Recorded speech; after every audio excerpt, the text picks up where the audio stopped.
Dito tayo ngayon. Dito tayo nagtambay sa may warehouse. Dito yung machine. Ito yun po. Yan, sobrang laki yan guys. Yung machine na yan is pang kahoy yan. Hindi yan sa mga cable. Yan ang papalit dito ng machine. Yung, kasi iba lang may-ari nito. Yan po. Super laki yan guys. Hanggang dulo yan. Haba yan guys. Nandito ako nagtambay.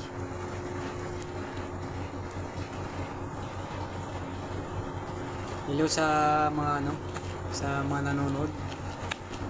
Magandang tanghali sa inyo. Salamat po sa nagsusupport sa mga vlog ko. Kahit maiksi lang is talagang na-appreciate mo na talagang papasalamat ako sa inyo mga lods. Nandyan kayo para supportahan kahit pa paano yung vlog ko is talagang super thank you po. Maraming salamat po sa inyong lahat. Sure. Hanggang dito na lang guys is maiksi lang vlog ko is yun, kasi mag relax muna. Bye bye po.